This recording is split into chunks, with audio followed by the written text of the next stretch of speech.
तप्त कांचन गौरांगी राधे वृंदावनेश्वरी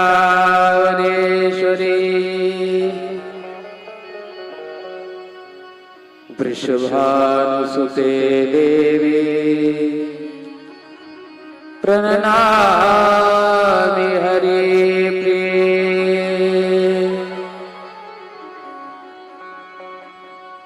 वन्दे भवानी शंकरो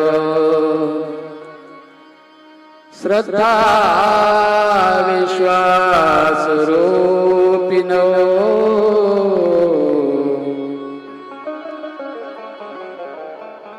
यभ्य विना न पश्यन्ति सिद्धा स्वान्ततमीश्वरम्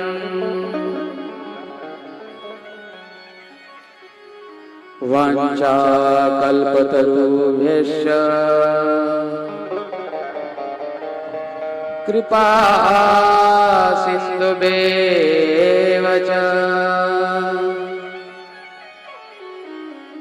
पतितानां पावनेभ्यो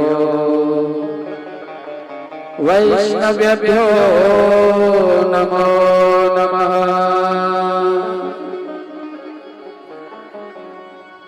यस्या कदापि वसनाञ्चलखेलनुत्थ धन्यातिधन्यपवनेन कृतार्थमानि योगीन्द्रदुर्गमगतिर्मधुसूदनोऽपि तस्या नमस्तु वृषभानुमो दिशेऽपि।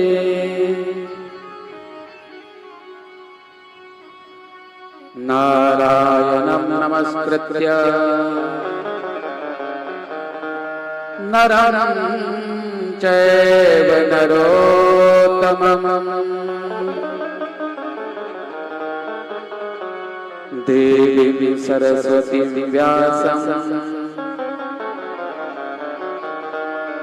ततो जयमुदीरयेत्।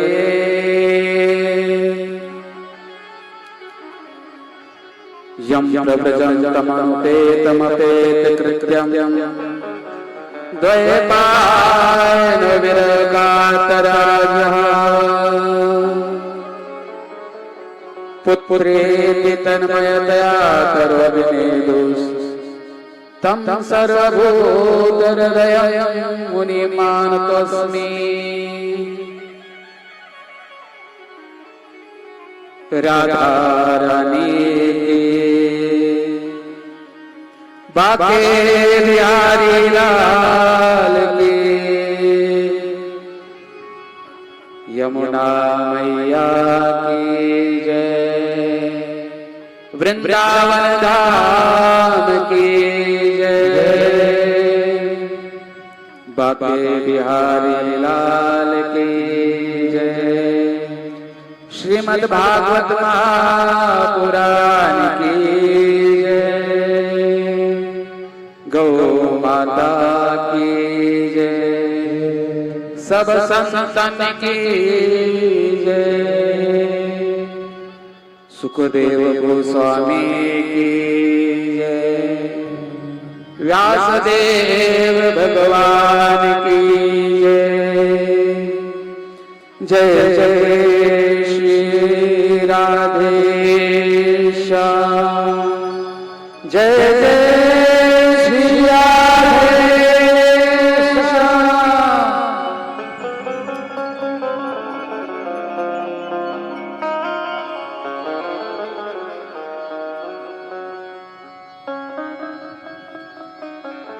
जय जय नंद यशोदा दुलार गिरिवरधारी गोपाल जय जय नंद यशोदा गिरिवरधारी गोपाल जय जय नंद यशोदा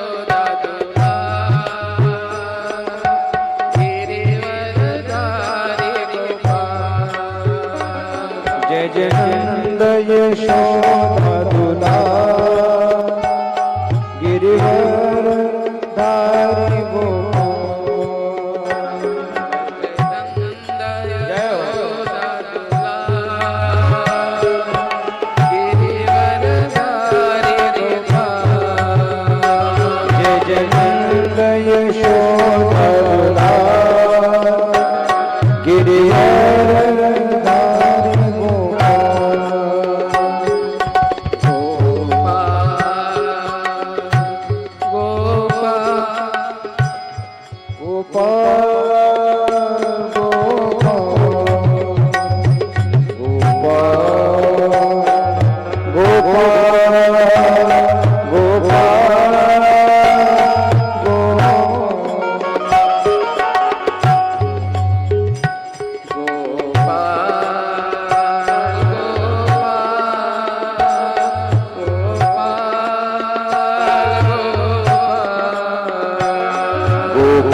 जय हो जय जय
नंद यशोदा तुला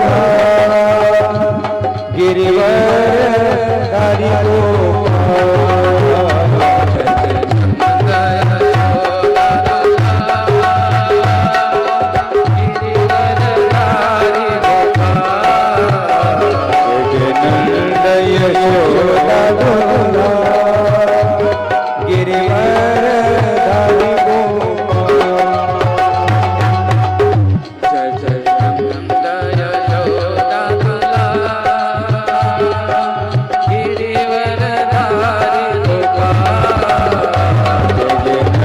यशोदा तुला गिरिवर धारी गोपाळ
जय जय श्री राम जय जय श्री राम जय जय श्री राधे श्याम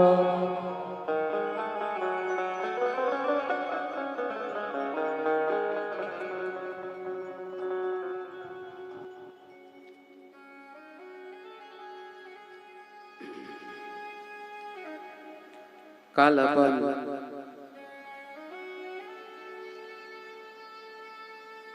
भागवतमचं महात्म्य श्रवण केलं.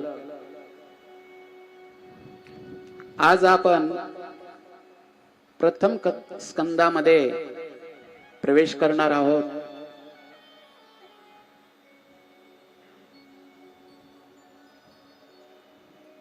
शनकादिक ऋषीने सूत महाराजांना अनेक प्रश्न केले.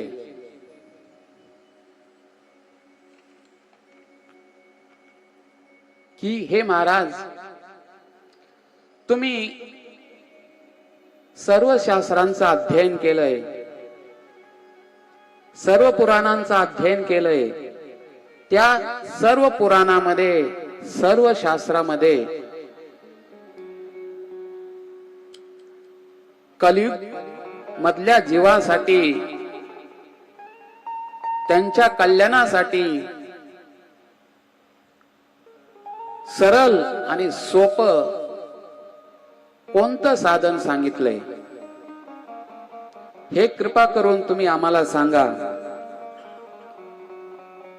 आणि हे प्रभू, ह्या संसारामध्ये शास्त्र भरपूर आहेत आणि शास्त्र बी एवढे मोठे आहेत की ते आपण वाचू शकत नाहीये. तर त्या सगळ्या शास्त्राचा सार काय आहे ते आम्हाला तुम्ही कृपा करून सांगा. आणि हे प्रभू, भगवान श्रीकृष्ण देवकीच्या पोटी कशाला जन्माला आले, त्यांनी अवतार का ग्रहण केला, याचं आम्हाला कारण सांगा. आणि भगवंताच्या अवताराची कथा आम्हाला सांगा. आणि भगवंत जेव्हा वैकुंठ धामामध्ये गेले तेव्हा धर्माने कुणाची शरण घेतली, असे अनेक प्रकारचे प्रश्न शौनकादी ऋषीने सूत महाराजांना केले. त्या ठिकाणी सूत गोस्वामी सर्वप्रथम भगवंताचं स्मरण करतात आणि कथा प्रारंभ करतात. सूत गोस्वामी म्हणतात, नारायणं नमस्कृत्य नरं चैव नरोत्तमं देवीं सरस्वतीं व्यासं ततो जयमुदीरये. सूत महाराज सर्वप्रथम भगवान नारायणला स्मरण करतात, देवी सरस्वतीला स्मरण करतात, भगवान व्यासदेवचं स्मरण करतात. आणि स्मरण केल्यानंतर शौनकादी ऋषीला कथा सांगू लागतात. सूत महाराज म्हणतात, सवय पुंसां परो धर्म यतो भक्तिरलोक्षजे अहेतुकी अप्रतिहता ययात्म संप्रसीदते. मनुष्याचा सर्वात मोठा धर्म कोणता आहे? मनुष्याने काय केलं पाहिजे? मनुष्याचा सर्वात श्रेष्ठ धर्म कोणता आहे? तर सूत महाराज म्हणतात, भगवंताची भक्ती केली पाहिजे.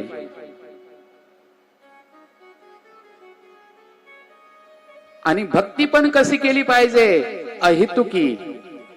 त्या भक्तीमध्ये काही हेतू नसला पाहिजे. आपण भगवंताची भक्ती करतो पण हेतू ठेवून भक्ती करतो. हे देवा, हे भगवंता, मला धन दे, पती दे, मला हे दे, मला ते दे, एवढी लिस्ट तयार करतो आपण की त्याचा विचार नाहीये. भगवंताची भक्ती केली पाहिजे, निष्काम हेतू रहित भक्ती केली पाहिजे. हा मनुष्याचा सर्वात मोठा धर्म आहे. आणि त्या भक्तीनं भगवंत प्रसन्न होतात. सकामी भक्तीनं भगवंत प्रसन्न नाही होत. निष्काम भक्तीनं, हेतुरहित भक्तीनं भगवंत प्रसन्न होतात. आणि भगवंताची भक्ती जो असा करतो तो भगवंताला प्यारा होतो.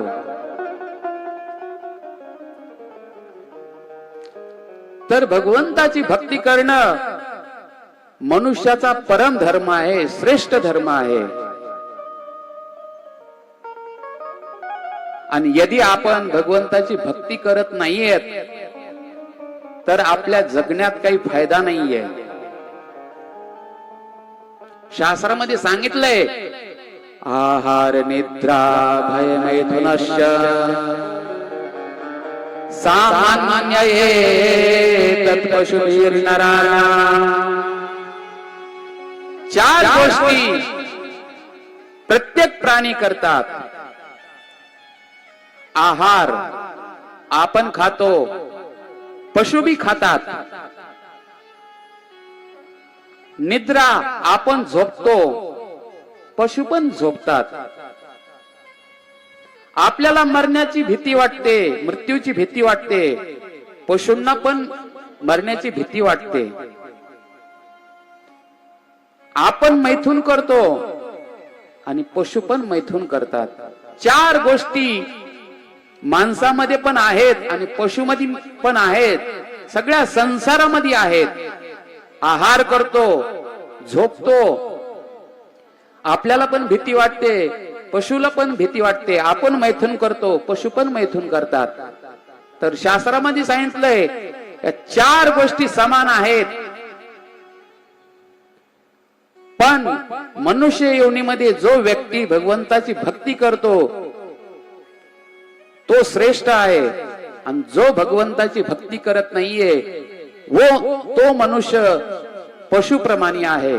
पशु कशाशी वाढला, भक्ती विना पशु कशाशी वाढला.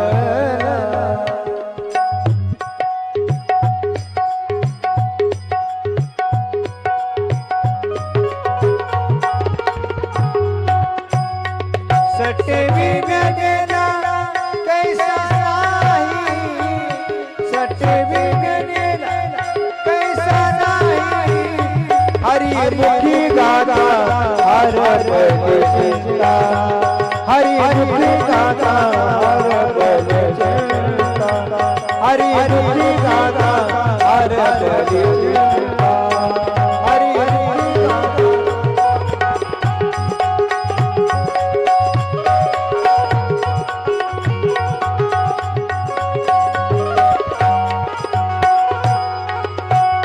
त्या नाही मागोबा जन्म घेणे, त्या नाही मागोबा जन्म घेणे. हरिमुखी गाता हर पद चिंता, हरिमुखी गाता हर पद चिंता, हरिमुखी गाता हर पद चिंता, हर पद चिंता. त्याच्यामुळे मनुष्यांनी भगवंताची भक्ती केली पाहिजे. आणि मनुष्याचा सर्वात मोठा हा धर्म आहे. तुकाराम महाराज पण म्हणतात सकळ धर्म मज विठोबाचे नाम. सर्वात श्रेष्ठ धर्म आहे माझ्या विठोबाचं नाव. भगवंताचं नाव घेणं, भगवंताची भक्ती करणं हा मनुष्याचा सर्वात मोठा धर्म आहे. परत सुत महाराजजी 4 पुरुषार्थाचं वर्णन करतात. कोणते पुरुषार्थ आहेत? धर्म, अर्थ, काम आणि मोक्ष. हे 4 पुरुषार्थ आहेत. सुत महाराजजी म्हणतात धर्मस्य हि अपवर्गस्य नार्थो अर्थाय उपकल्पते, नार्थस्य धर्म एकान्तस्य कामोलावाय स्मृतः. धर्म कशासाठी आहे? धर्म ह्या संसारातून सुटण्यासाठी आहे, मुक्तीसाठी आहे, ना की अर्थ प्राप्तीसाठी नाहीये. धर्म केला पाहिजे, पण ह्या संसारातून मुक्त होण्यासाठी केला पाहिजे. जसं श्रीमद भागवतम कथा करणं हे धर्म आहे, पण भागवत कथा अर्थ प्राप्तीसाठी नाहीये. तुम्हाला कालच सांगितलं, भागवत करणं अर्थ संचय करण्यासाठी केलं नाही पाहिजे, भगवंताच्या प्रसन्नतेसाठी केलं पाहिजे. या ठिकाणी सूत महाराजी म्हणतात, धर्म मुक्तीसाठी आहे, त्याचं प्रयोजन अर्थ नाहीये. तर म्हणतात, अर्थ आला तर काय करावं? तर म्हणले, आलेला अर्थ धर्मामध्येच लावला पाहिजे. स्वतःच्या भोग विलास मध्ये नाही लावला पाहिजे. तर म्हणले, आम्ही जगणार कसं, खाणार काय? तर म्हणले, ठीक आहे, जेवढ्या तुमचा जीवन निर्वाह होईल तेवढं तुम्ही ग्रहण करू शकता, त्याच्यापेक्षा जास्त तुमचा अधिकार नाहीये. तर म्हणले, जगायचं तरी कशासाठी? म्हणले, भगवंताची प्राप्ती करण्यासाठी जगायचं आहे, तत्व जिज्ञासासाठी, भगवंताची प्राप्ती करण्यासाठी. तर म्हणले, तत्व कोण आहे? म्हणले, भगवान श्रीकृष्ण. त्यांच्या प्राप्तीसाठी जगलं पाहिजे मनुष्यांनी. अशा प्रकारे सूत महाराजांनी शौनक आदी ऋषींना 4 पुरुषार्थाचं वर्णन केलं. त्याच्यानंतर भगवंताच्या अवताराचं वर्णन केलं. भगवंताचा पहिला अवतार सनक, सनंदन, सनातन आणि सनत कुमार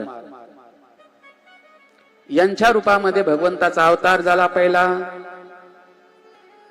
दुसरा अवतार वराह भगवंताचा झाला. तिसरा अवतार नारद भगवंताच्या रूपामध्ये झाला. चौथा अवतार नरनारायण भगवंताचा झाला. 5वा अवतार कपिल भगवंताचा झाला. 6वा अवतार दत्तात्रेय भगवंताचा झाला. 7वा अवतार यज्ञ भगवंताचा झाला. 8वा ऋषभ भगवंताचा झाला. 9वा पृथु भगवंताचा. 10वा मत्स्य भगवान. 11वा कश्यप. 12वा धन्वंतरी. 13वा मोहिनी. 14वा नरसिंह भगवान. 15वा वामन. 16वा परशुराम भगवान आणि 17वा व्यास. 18वा प्रभू रामचंद्र. 19वा बलराम आणि 20वा अवतार भगवान कृष्णाचा झाला. 21वा बुद्धाचा.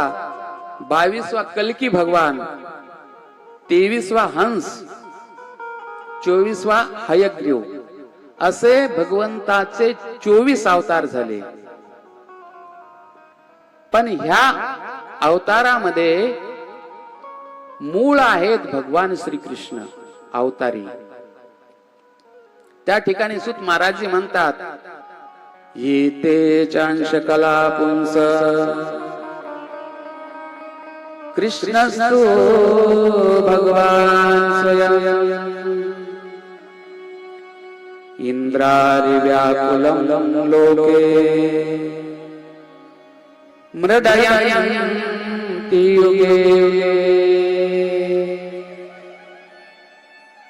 जेवढे 23 अवतार तुम्हाला सांगितले हे सगळे भगवंताचे अंश आणि कला अवतार आहेत, पण ह्या सगळ्या अवताराचे मूळ आहेत भगवान श्रीकृष्ण. भगवान श्रीकृष्ण अवतारी आहेत, यांच्यापासूनच सगळे अवतार प्रकट होतात. अशा प्रकारे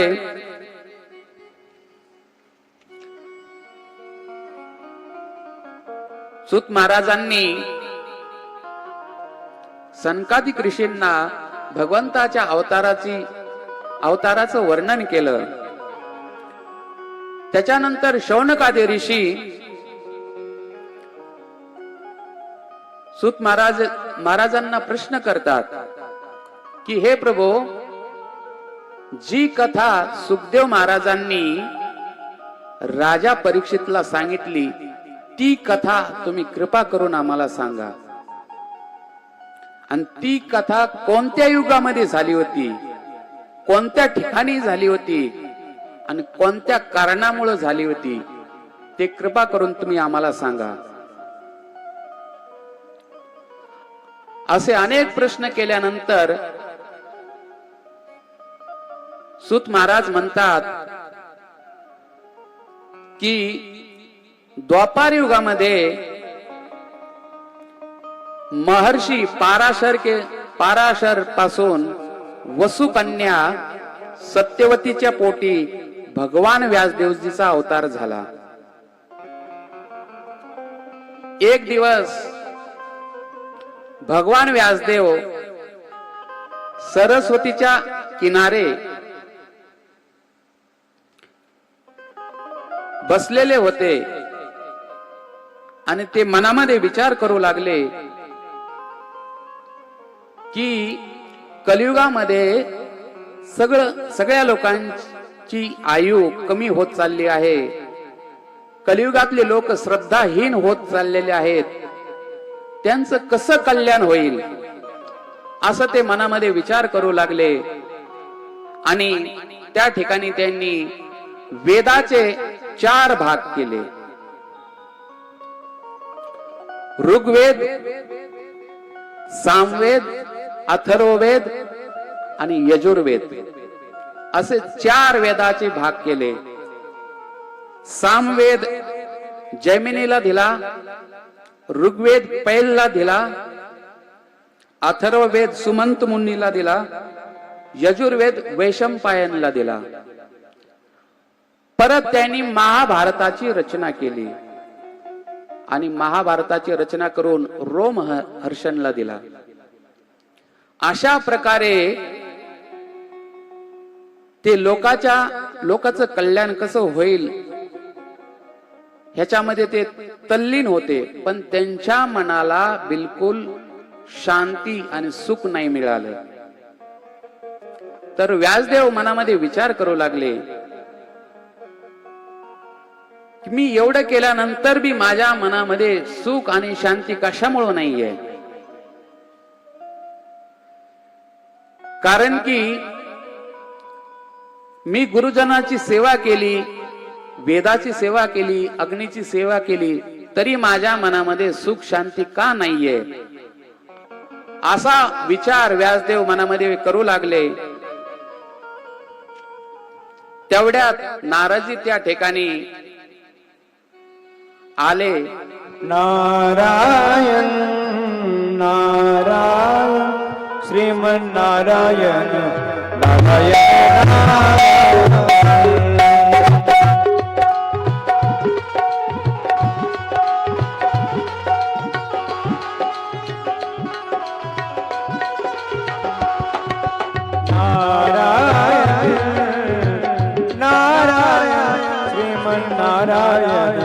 नारायण नारायण.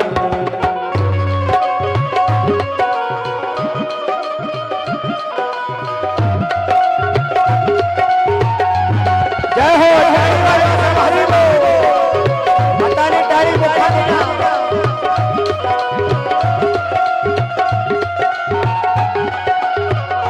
श्रीमन्नारायण नारायण नारायण.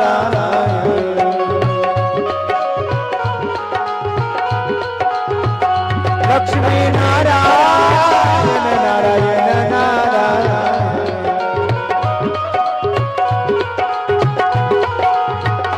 जय जय नारायण नारायण श्री नारायण नारायण नारायण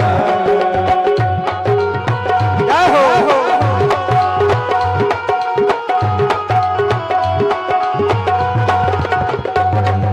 नारायण नारायण नारायण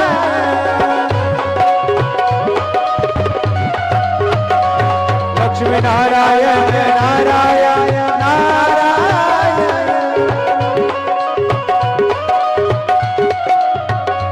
श्रीमन्नारायण नारायण नारायण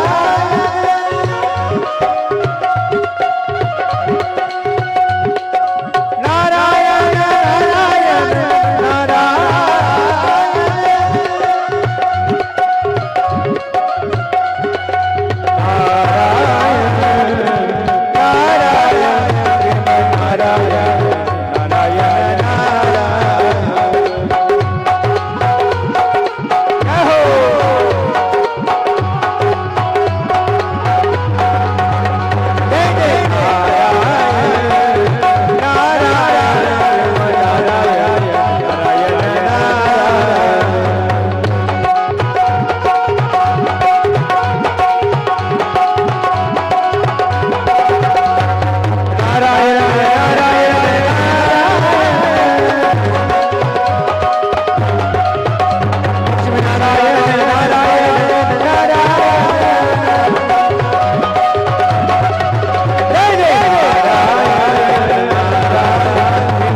नारदजी आल्यानंतर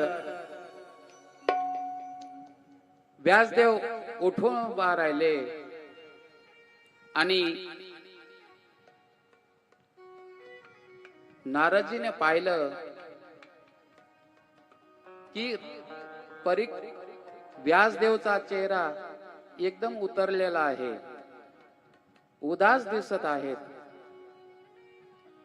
आणि काहीतरी चिंता करत आहेत. तर नारदजीनं व्यासदेवला विचारलं की हे व्यासदेव, वेदाचं विभाजन केलं, महाभारताची रचना केली, धर्म अर्थ काम मोक्ष या चारी पुरुषार्थाचं तुम्ही वर्णन सुंदर प्रकारे केलंय, तरी पण तुम्ही मनामध्ये एवढे दुखी का दिसता? जसं मनुष्याचं धन हरवलं जातं तेव्हा मनुष्य जसा दुखी दिसतो तसे तुम्ही दुखी दिसत आहात. काय कारण आहे? कारण की साधू संतांचं तर खरं धन काय आहे?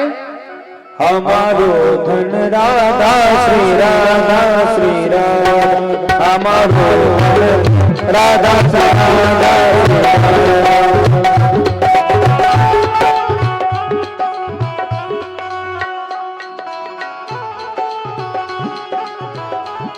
हमारो धन राधा श्री राधा, हमारो धन राधा श्री राधा.